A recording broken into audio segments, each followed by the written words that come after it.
Welcome to Healing in Real Time, where we talk about patterns, the nervous system, and the choices that shape our lives from the inside out. Now, this isn't about perfection or performance, it's about becoming aware, doing the work, and choosing differently one moment at a time.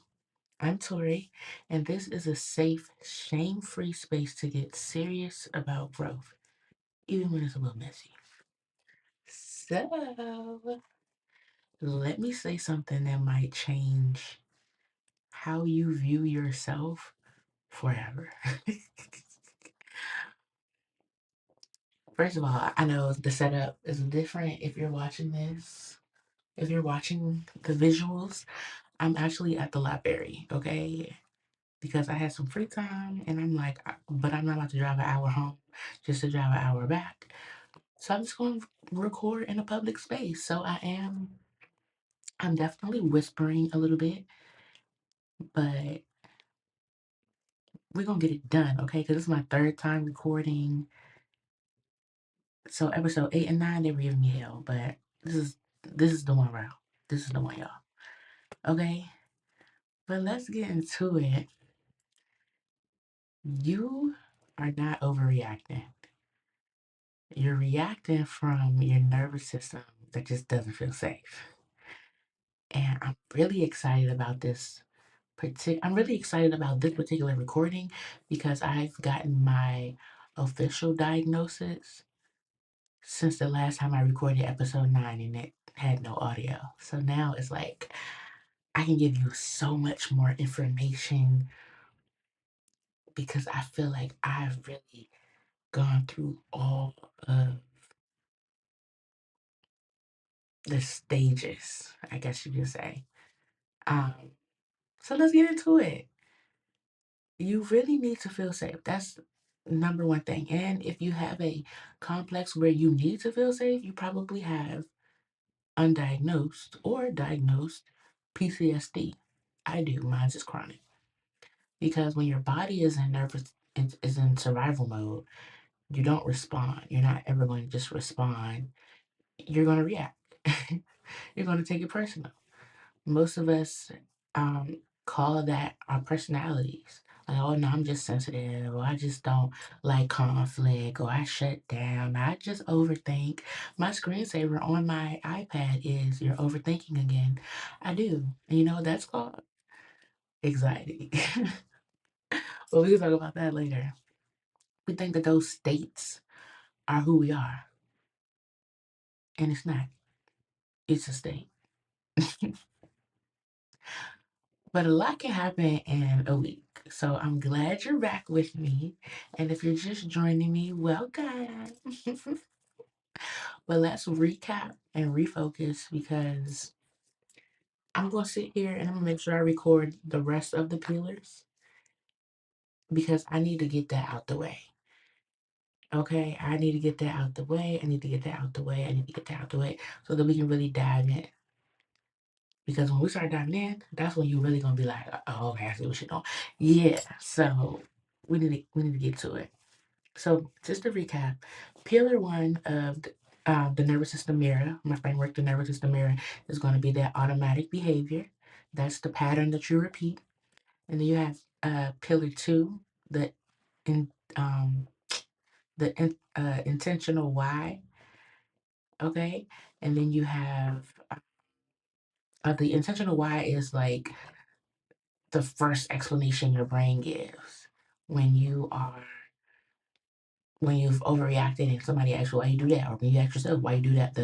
The very top layer is going to be that intentional why, and then pillar three is the outdated belief. That's a survival story your nervous system created, to say why you had to do that. It goes with the initial why, and then pillar four is the open wound. That's the emotional injury that never got the closure. So it keeps reopening, like the cut that's on my eye that my baby did in 2024. And sometimes y'all might see me out here eye watering patch. Yeah, because it keep reopening. It didn't heal properly. It never got the closure that it needed. It keep reopening. Pillar 5, that is the somatic score. That's where your body stored the memory. A lot of times that we think that um we just okay. This is a recap. Never mind. Go listen to the episode. Go listen to the episode. But now we're here. Pillar 6, and this is the dysregulated nervous system state. Yes, where your body takes over. Okay, this is going to give you a deeper explanation of why that somatic score, why somatic healing is so important, how it's actually showing up. Because the nervous system has one job, to keep you safe. And it does that through those different states that we previously talked about. And when you feel safe, you feel regulated. You can think clearer, okay? You communicate better, you don't take things personal, you are present. It it's when that system has defects and it detects some type of threat that your whole energy shifts. Your amygdala activates, your prefrontal cortex goes completely offline. The logic goes out the window. That's what that means. Your logic decreases, your reactions increase, and your body releases stress hormones. It's all physical, like it's biology. It's really cool, neurology and biology. It's really cool. It's not just your personality. It's how your body translated trauma your entire life, right? Especially those primal years. Because something could be normal to you and could be completely toxic, okay? You can see your heart race, like I said, your hormones definitely change in a moment. Sometimes your breathing changes. Sometimes you breathe faster. Sometimes you just find yourself having to force yourself to breathe deeper. You can get tensed. I get tensed all in my back. And then you're responding to you're not responding to your current reality anymore. You're reacting from survival of something that happened way back, who knows when. So let's break it down for what it looks like in real life. So there are four states. There are four states. Um, and these states are essentially trauma patterns. Clinically, they would be your am I saying it right? Your trauma pattern. Okay, it's gonna come to me because that's not correct clinically, but I'm not a doctor, so I'm not a clinician. Okay, I'm just a person who studies it and has been through it. As a disclaimer, but um these states, four states. So you have your fight, flight, freeze, and fawn. Your fight, that looks like anger. Somebody who snap, controlling, they get defensive. Like somebody gives you feedback and you immediately get agitated, irritated, raise your tone, start trying to prove your point, trying to prove them wrong. Not because you're trying to be aggressive, but because your body feels under attack. You have every reason to say what you're saying, but your body is doing it in a very defensive way. It has its guard completely up. That's fight. That's just an example. And then you have flight. Now I do fight. I am a fighter.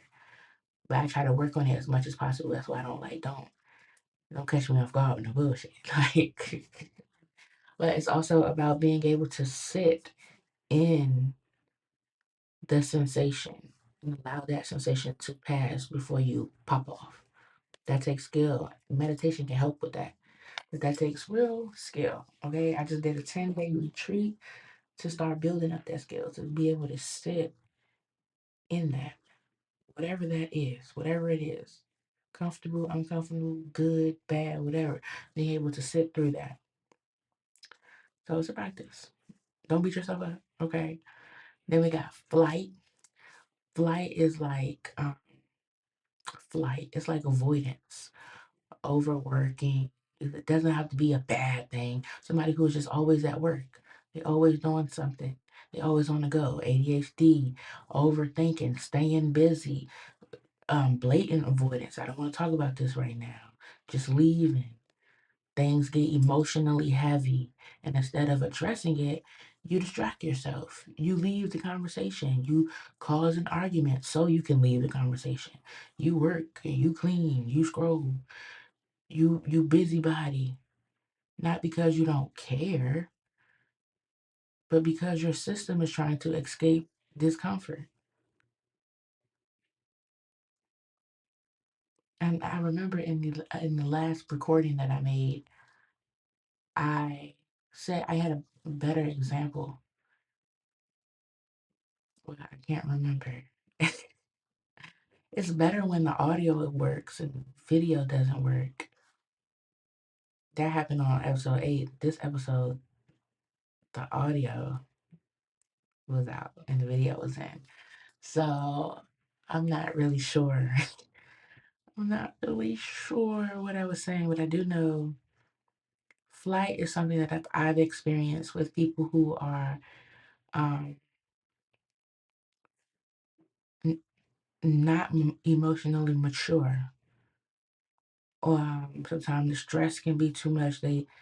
People with borderline personality disorder, people who can't feel shame, narcissistic, high on a narcissistic scale. They might not have the personality disorder, but they can't feel shame. They don't want you to tell them that they did something wrong.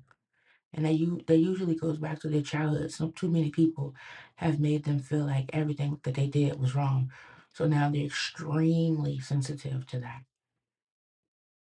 And I try not to look at people's trauma patterns as something to take personal, but just to notice that, oh, okay, this is how that person reacts in this way.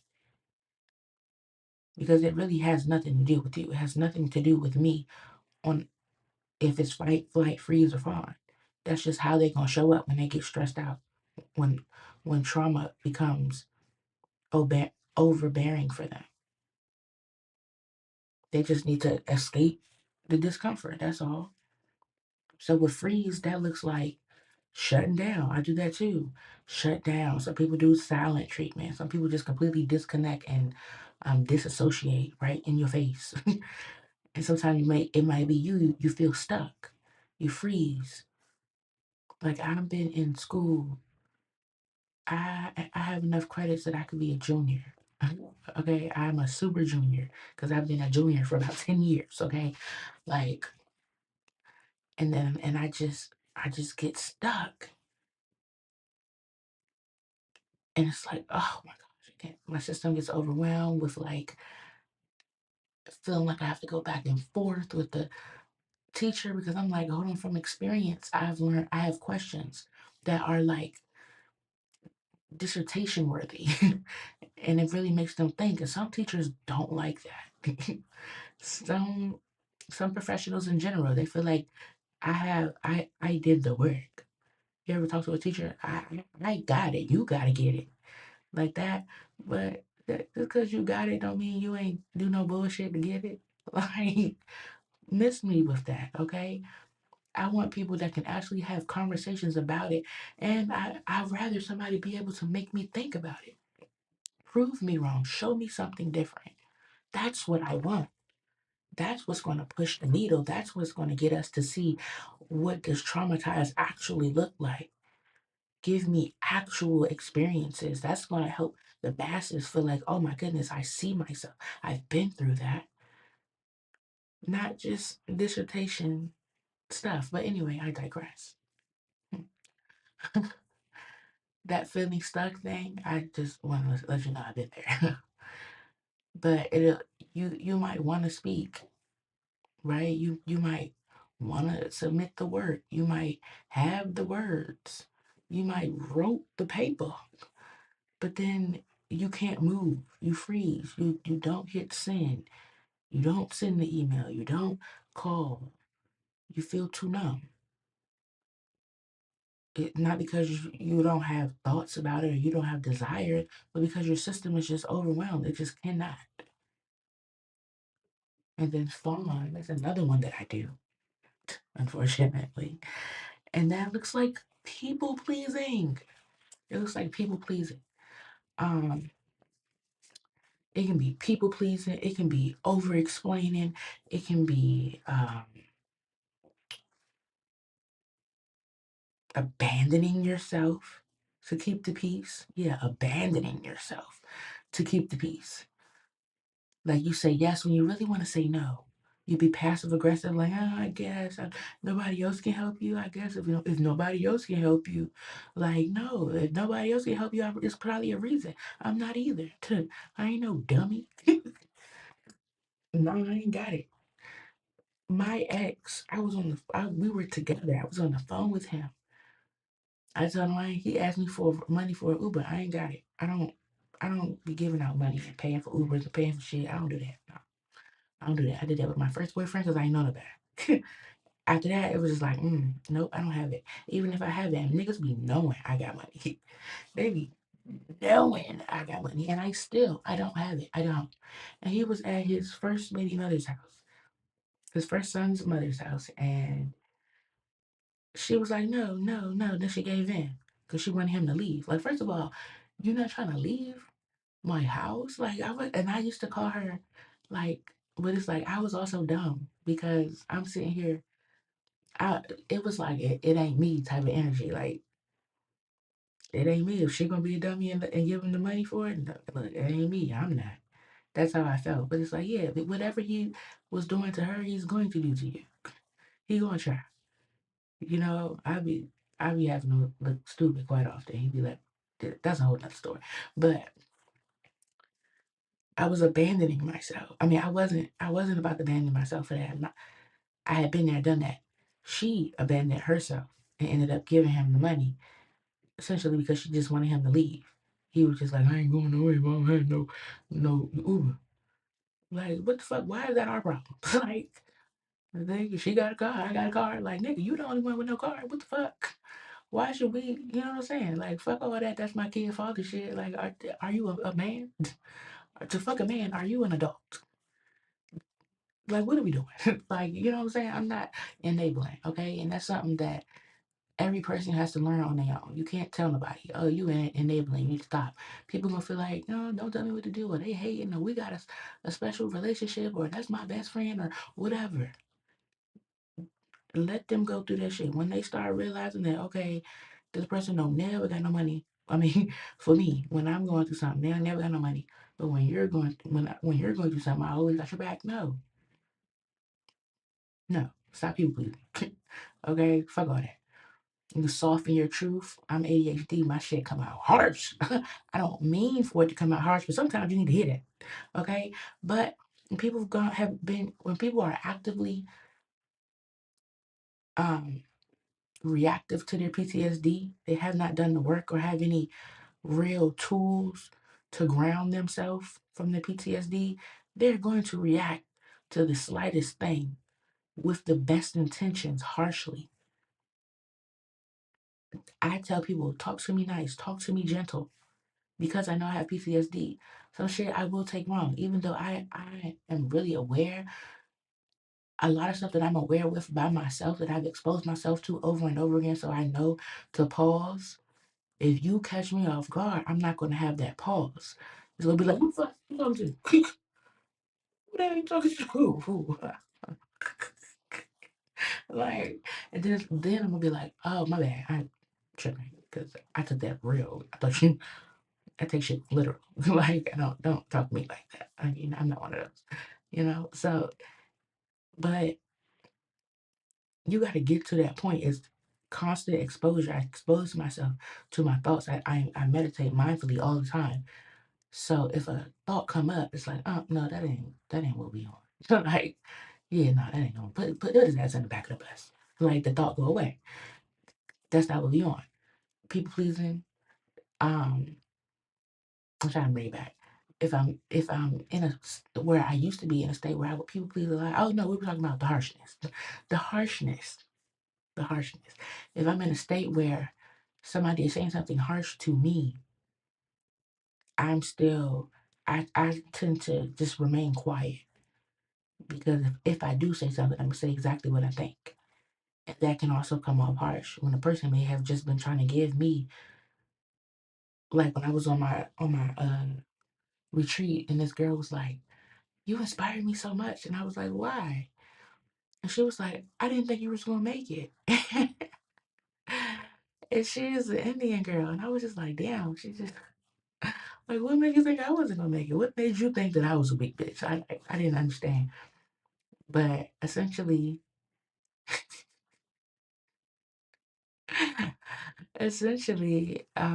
she was just direct. And a lot of times in American culture, especially in Black American culture, being direct is just, you got to beat around the bush because everybody is reactive. Everybody has some type of PTSD. Everybody is people pleasing, and then when you finally see that person who's socially awkward, probably undiagnosed autism or something, got autistic traits, and they don't even know to tiptoe to people please, and they hurt everybody's feelings, and they like, what? What I do? Yeah, I understand. I've been that person. I've been on both sides of that. But you, we subconsciously teach people to fawn by people pleasing, and you don't want to do that. You want to soften your truth. I mean, you don't want to soften your truth. Um, you don't want to adjust to others, and these are things that you may do, not because you're weak, but because your system learned safety comes from others' comfort. If I know that my parent, if she comfortable, if she got everything she need, if they good, then I know I'm safe. I'm not gonna get yelled at. I'm not gonna get beat. I'm not gonna get hurt. And that translates into adulthood where you're jumping over hoops for grown ass people, calling Ubers when you ain't got the time or the energy or the money to be doing that, where you're an actual adult that has real bills. But somebody grown as fuck, they got their own will, and a lot of times be a person that don't want you to tell them what to do. Then why do you need my help if you know everything, babes? Yeah, nah. That's funny. Okay, we're not doing that no more. We're not doing that no more. Okay, that's where emotional intelligence comes in, because emotional intelligence is not just about understanding feelings. It's about recognizing these states. Okay, in yourself. Okay, and in others. Though. Um, I like to be like I'm a little slow, but I have autistic traits, so sometimes I don't always recognize it in others. I see the states switch. I see the breathing, but I don't put it together that it's because of me.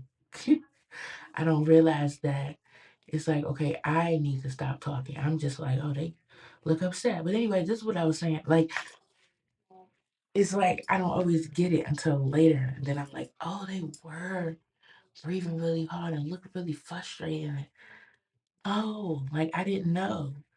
I genuinely didn't know. But when you can identify the states and other people, you can stop taking it so personal. Sometimes it's not about me, and I'll make it about me just because I didn't take the time to identify what state that person was in. Someone snapping at me, they might be in fight mode, n- not because my sister. One time, my sister snapped at me and was talking about flipping the table and stuff, and I was just blatantly talking about what I saw, like an area where she was bleeding and hadn't fixed the work, done the inner work. And I was talking real regular, and years later she came back to me and she was like, "You was right." I went to therapy, and you was right. And I get that a lot, so it never really dawned on me that she would be upset with me. But she got into fight mode based off of what I was saying. Somebody ignoring you, they go into the silent treatment. They might be in flight or freeze. That got something to do with them. That ain't got nothing to do with you. They upset. They have to learn how to talk to you, or they have to learn how to um have hard conversations, right? You over accommodating. You overcome accommodating. That's fine. That's people pleasing right off the bat. If you don't want to do it, say you don't want to do it. Ain't nobody get mad. I learned this a long time ago from a street dude. He said, I'm gonna go if you ain't got it, I'm gonna ask somebody else till I get it. It's a numbers game. I said, oh shit. You're right. And that is what started me not giving a fuck. You need an Uber, you're gonna ask somebody else and somebody else and somebody else, and somebody's gonna say yes.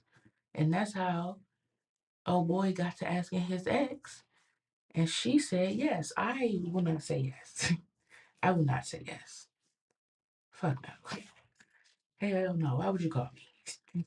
You, you, you, just you had more hope calling 911. They would have called you an Uber before me. 'Cause, like, let's be honest, okay? I am not. Calling it what you want. Call it what you want. Okay?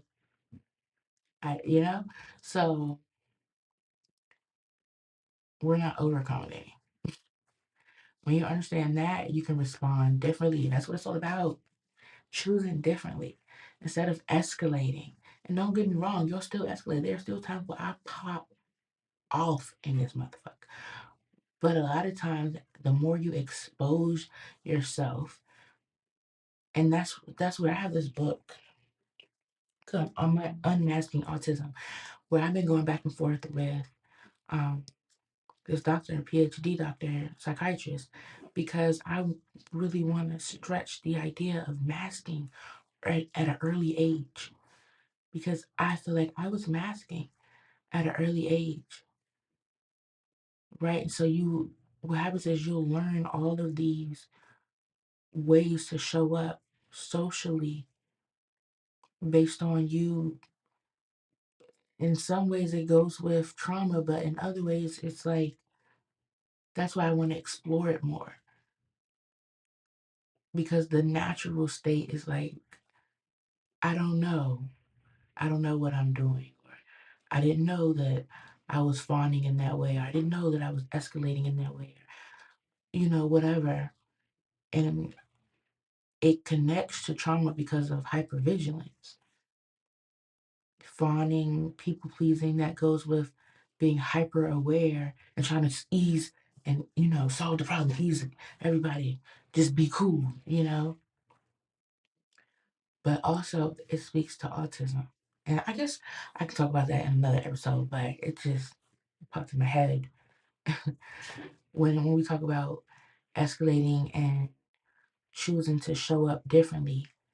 I will show up differently as long as I've been exposed to that way of showing up enough times, which is neuroplasticity and changing your brain neural pathways. But if a response happens that I did not practice, if there is a response to my response that I did not practice, it may sometimes leave me like a deer in headlights, because I did not, either I'm a deer in headlights or I'm reactive again. So it can happen. Like you're not just healed. You expose yourself to areas, and sometimes it can lessen how much you react in a new situation that completely caught you off guard. Most times, there's going to be some reaction, because we didn't run this play. We did not practice for this, right? So it's important that we create our space, but it's also important that we, in that space, allow ourselves to fully unmask, let our hair down, get support, need support, have support, and know that without fawning, without trying to ease somebody else's bluff. That's the power.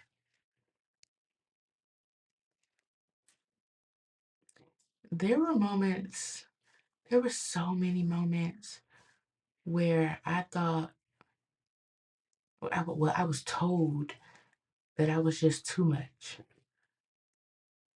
Um, In 2015, I moved away from the DMV and I moved down to Greensboro, North Carolina. And it Greensboro really nurtured me. They really accepted me for who I was.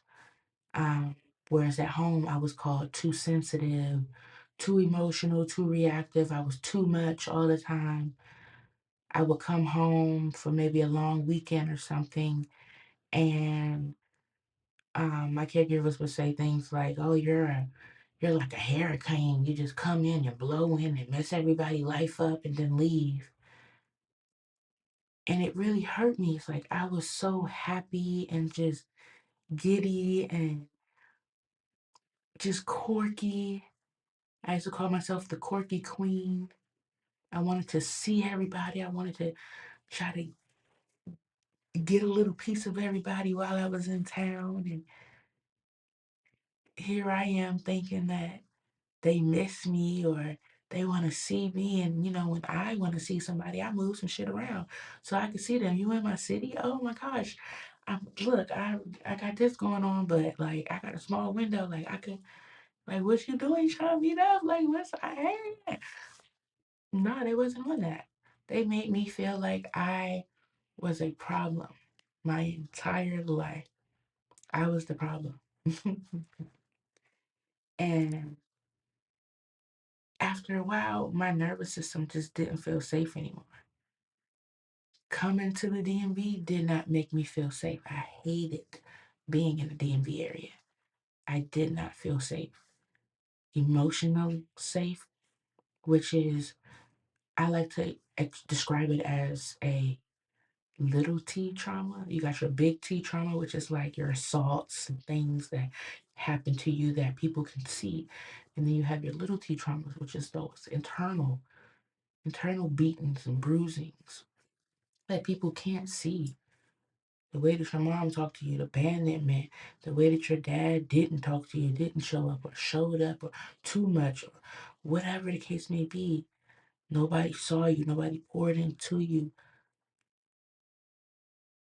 nobody took the time to interpret your behaviors.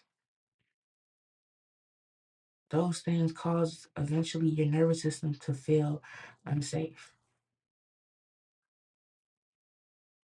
And then after a while, you may start thinking that you are not enough, that you're not good enough, because you've been hearing that your whole life, that your best is not enough, but it is. Your brain works differently and your best looks differently, but it absolutely is enough. And that's why we have to start recognizing our nervous system states. Because once we can do that, everything will shift for us. It doesn't matter what the rest of the world thinks. What do we think? That's why knowing yourself is so important. Taking the time to go out and truly know yourself. That I took my whole 20s to mess up, go out, learn myself, be nurtured by North Carolina, and then go to Atlanta and get my confidence. Like really be able to pour my confidence out. It was inside. But I wouldn't say anything. It was very passive aggressive because I was fawning so much. But once I hit Atlanta, it was like, no, I'm the shit. Have you seen my face? It will never decline. Like, what are you saying? I I just had confidence. Nah, I don't want to do that. I'm into that. I like that. I was showing up different places, changing my nervous state. But first, my nervous system had to rest. It had to find a new baseline, and that's what it did in North Carolina. I was able to rest. Wasn't nobody trying to beat my ass or telling me I couldn't do nothing or telling me I was too much. They was accepting me. I wasn't reacting. I was down there. I didn't react. Didn't need to react. There was no reactions unless I went back home. Then I was able to see. I did a lot of meditating. A lot of meditating. Took about hours, 6, 7, 8 hours of meditating every day for months. For months to get back to myself.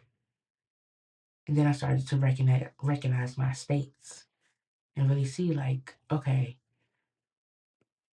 I could literally pause when I am getting upset and be like, wait, this is not me.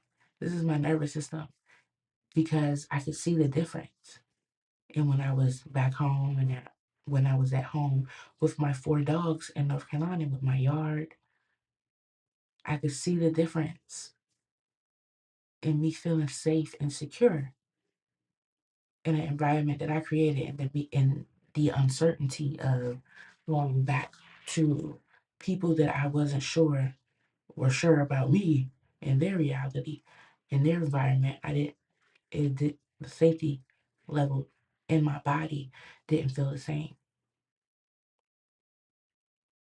My alarm about to go off. And that changed how I moved. It changed how I showed up for myself. It changed how I studied. I read the book, The Body Keeps Score, and I really started to get into somatic healing and into body work, into eating differently. It was very important. So I'm just thinking about, yeah, that was 2018, 2017, 2018. I really got into healing 2.0. So that kind of takes me to how to process those states in real time.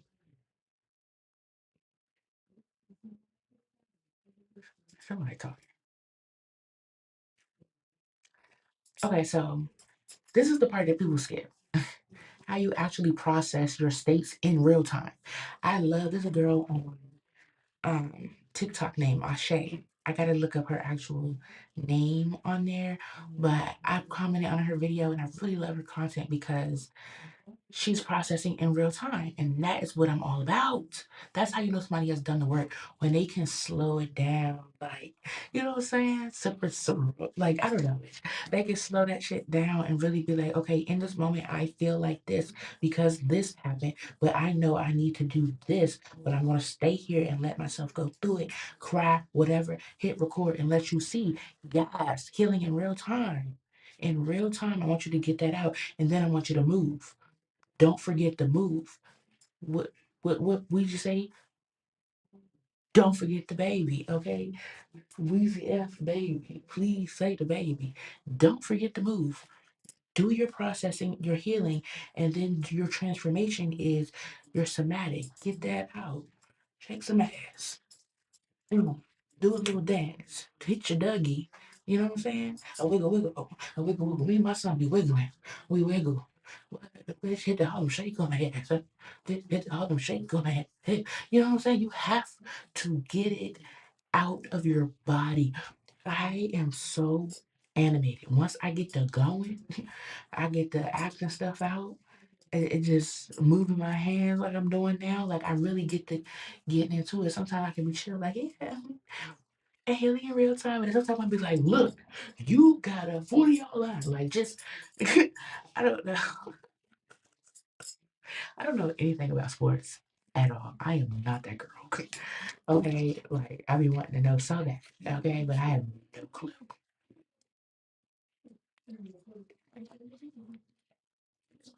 Let's just be real. Okay. So the thing is, you cannot think yourself your way out of a dysregulated state. Fight, fawn, freeze. You can't.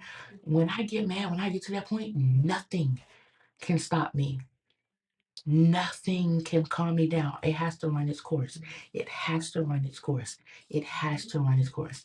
And I have to have faith in myself and trust myself enough to know that, okay, I see myself dysregulated. How do I re-regulate? I need to get away. You know how some people, you be like, you trying to leave and they be trying to block you? Or, you know what I'm saying? Like, tell you, you running. Sometimes I need a minute. Sometimes all I can say is I need a minute. Sometimes I can't get that out. I gotta lock myself in the bathroom. Don't be trying to push your way through the door. Like I'm dysregulated and I know that I'm dysregulated, so I'm going to go and heal myself. I'm gonna go and re-regulate myself through the practices and the exposure and the tools that are in my toolbox. Most people skip that step. That is what you need because you want transformation, especially if you're like me, you're neurodivergent. I have ADHD. My emotional outburst, my just regulating myself emotionally already is hard as fuck. It's not easy. Like it is a real stretch for me. So in order for me to show up, I have to constantly be putting myself in situations where I can be exposed to how to handle a situation better. So then when I do blow up, I can get back on track quicker. Because it's going to happen. You're going to get dysregulated at some point. Don't just think that you're going to heal forever. That's why thinking is not enough. Intellectualizing is not enough. Acknowledgement, first step, but not enough. Like, okay, congratulations if you have reached that point, because a lot of people have not. Okay, but there's still more work to do. That's why I wear these my hoodies every day. I got a shirt on to say the same thing under here, like, because I need a reminder to choose differently. This one, it faces me. I can feel it in the moment of dysregulation. It's sensory. It's raised there only in embroidery, because I want to make sure that in the moment when I'm dysregulated, I can remember who I am, what I stand for. Right? This is just the first batch, so they're not necessarily on sale right now, but they're gonna be. But let me know if y'all want some. That this is an actual tool for me that I rock all the time. I want the hoodies to be heavier. It's a heavy blend, so it's heavy, but heavy feels like the heavier I can get the hoodie, the more it regulates your emotion. I mean, regulates your nervous system. Feels like a hug. Some things you can do too feel like a hug is press your shoulders. You know, some people do it like this, where um you pat your shoulders back and forth with one hand. Sometimes you can do it with both hands. That's somatic healing. Hitting under your, yeah, under your underarms. That's somatic healing. You want to vagus nerve. I always talk about the vagus nerve behind your ear, right side. You always want to um calm your vagus nerve. Reset. That's the word I was looking for. Reset your vagus nerve. Okay, so that looks like it's just you have to be able to help your body process whatever you've been through. Your Not just your mind, but your body needs to process whatever it is you've been going through. But that looks like, if you're in a fight, pausing, lowering your voice, sucking in a lot of air, unclenching your jaw, unclenching your throat, your jaw, and slow breathing. Slow breathing.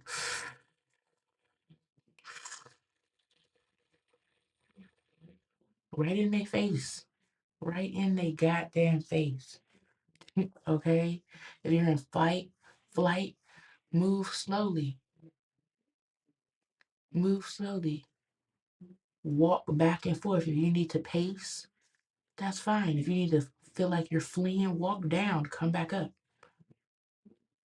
Sometimes you need to stop moving because you need to sit down. You need to ground yourself, right? Bring your attention back to your body. You're trying to disassociate.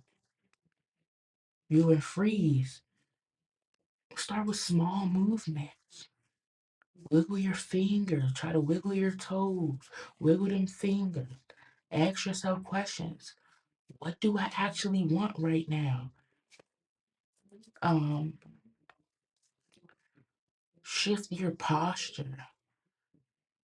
Take a deep breath.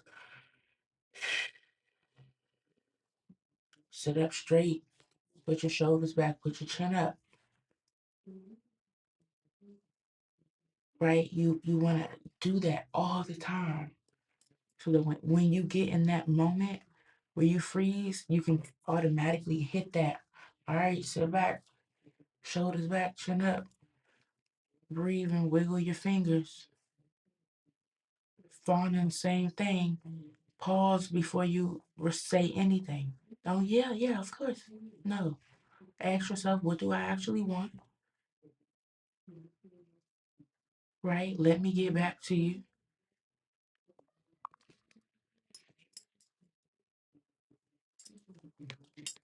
Don't allow don't allow yourself to fall victim to yourself. Your choices of fawning, that is regulation. That's how you show up and you become regulated. I also lately I have you want to make a system. You want to be gentle with yourself.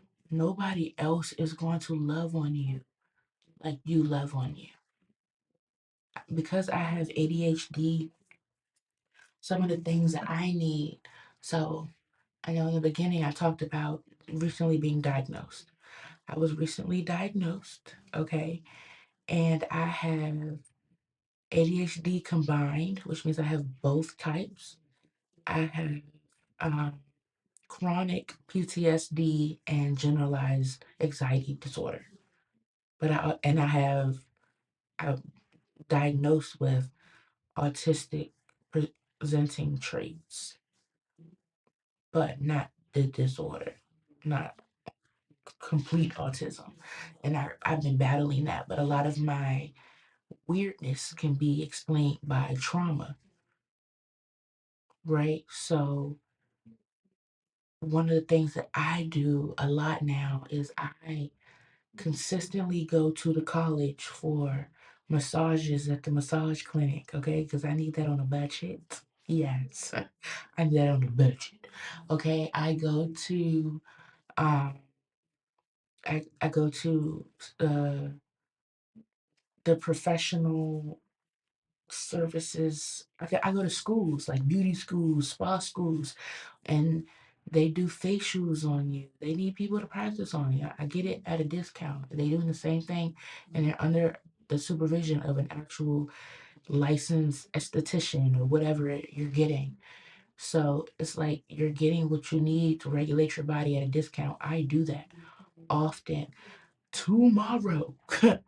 Tomorrow. And it's crazy because I wrote out my calendar for the year, but I haven't been following it like, oh, okay, this week I'll just happen to look at it. I'll plan like, yeah, I'm going to get my hair done this day, or I'm going to get my locks in. I'm going to get my hair out and my curls popping because I'm about to lock my hair up. And I swear on my calendar it say somebody lock your hair. Like, oh, it's just like it's just coming up subconsciously. And then it says today I'm supposed to go to the spa. I'm actually going tomorrow. Korean spa. I plan to spend a lot of time in the outside jacuzzi. I like that dynamic of being outside in the cool weather and having that warm weather. And warm water actually helps your nervous system. So letting my nervous system get comfortable to these things. I noticed that when I have a massage, I had a massage last week. When I lay on my back, I'm still very tense. I'm still in my head. The anxiety comes up. I'm like, okay, oh, what kind of pressure, what movement is that?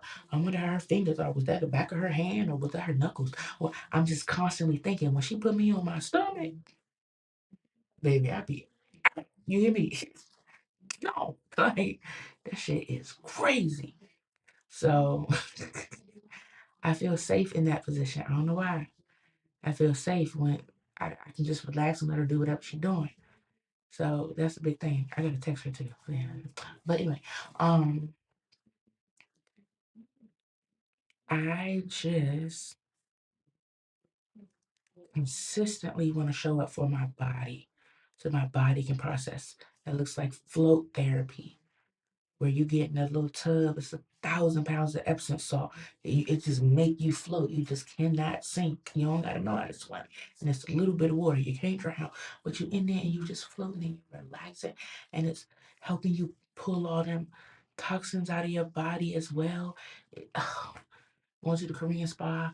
Um, Aside from the jacuzzi, I like to sit in the rooms, plan to sit in the rooms because they be hot. So I have like some type of towel or blanket or something in there, got my little bag, water.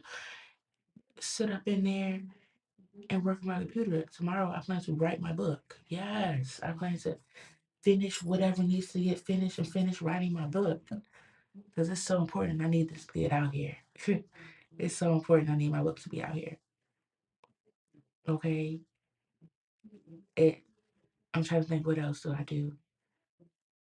Just art museums, and I love going by water, going to lakes and rivers. I want to hear the water.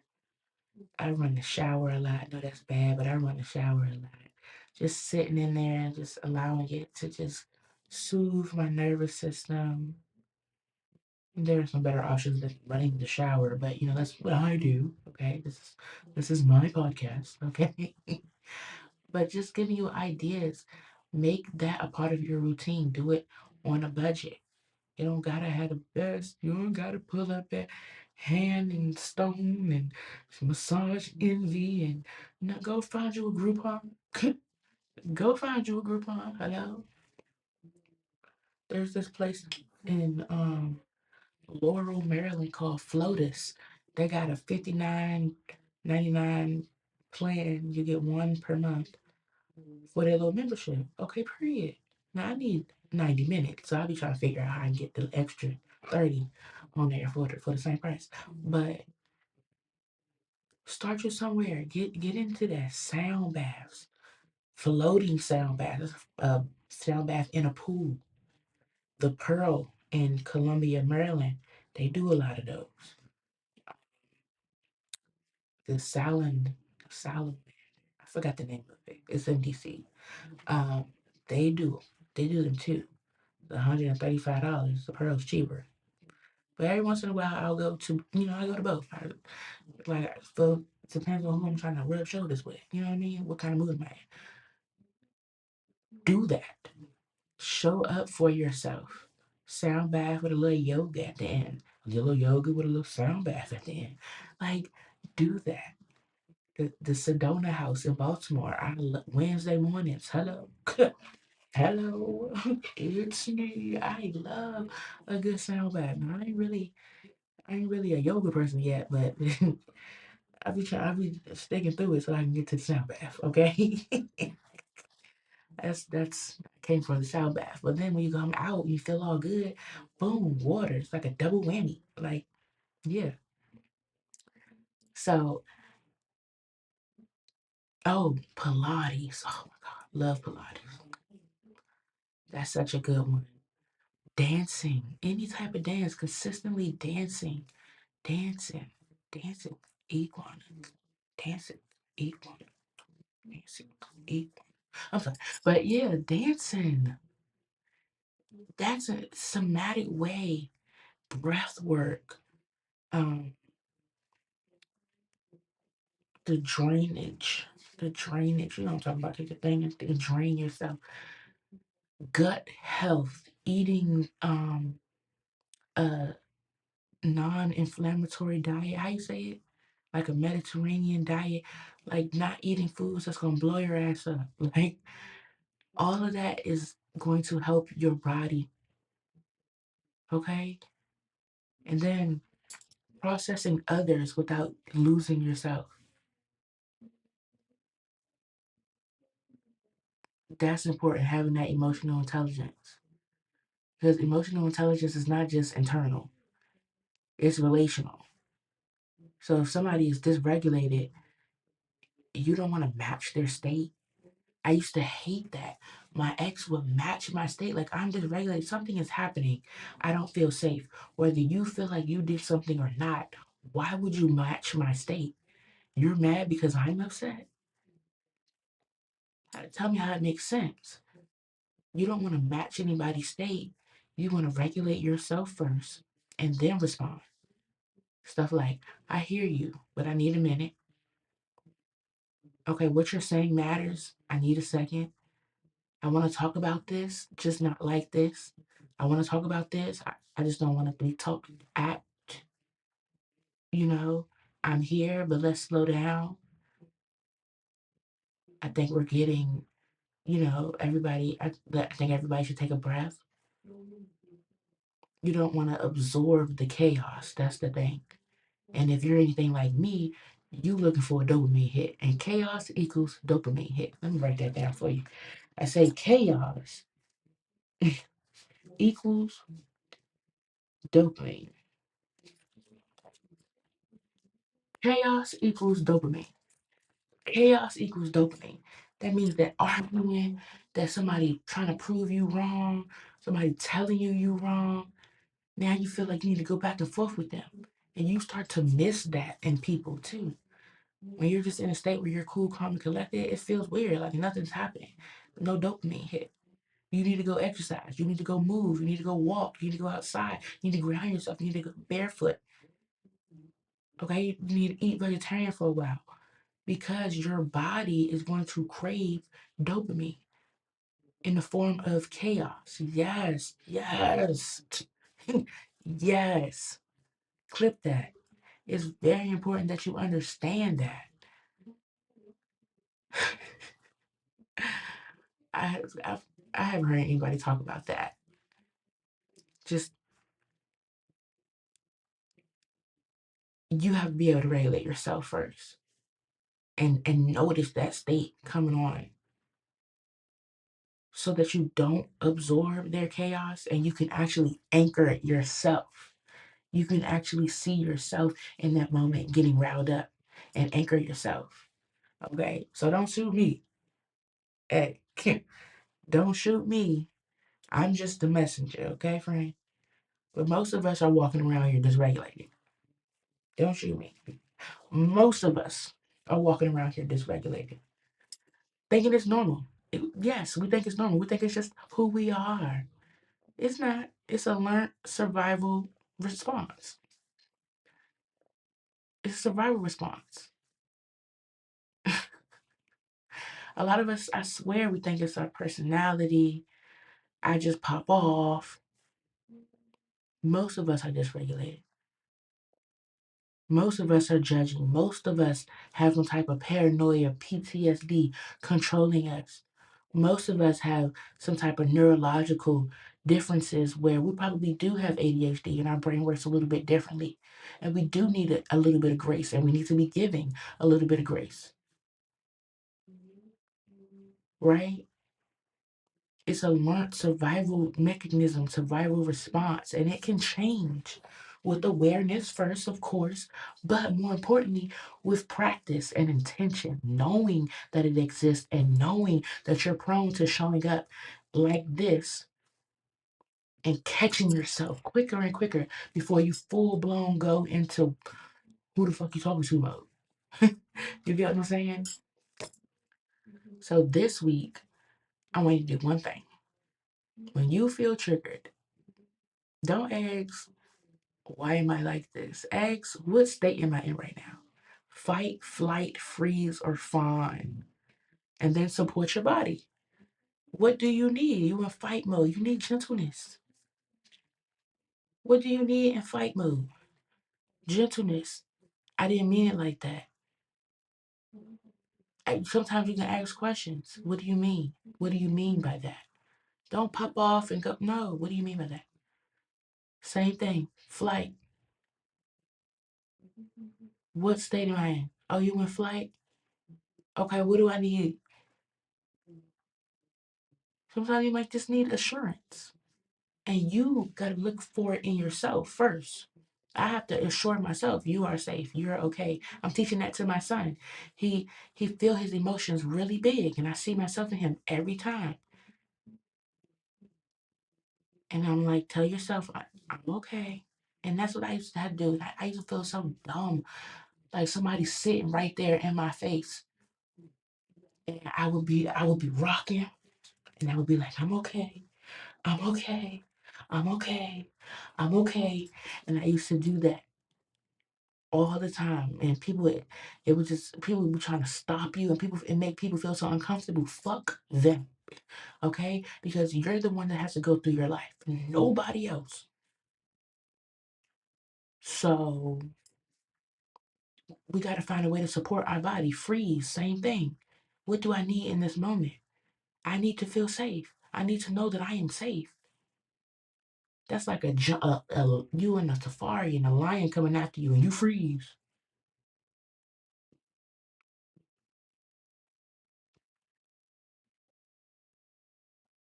What do you need in that moment?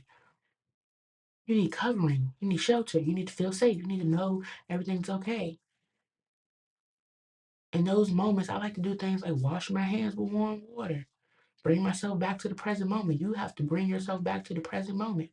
Fawning. Am I people pleasing? What do I need right now? What do I want right now?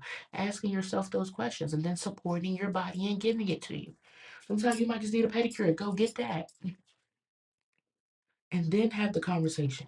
Then have the difficult conversation. Don't judge your body and what you need. That's the most important thing. That's the hardest thing. It sounds so simple, and it is, but it's the hardest thing to do consistently, especially if you're neurodivergent and you have issues with consistency. So let's slow it down. Inhale.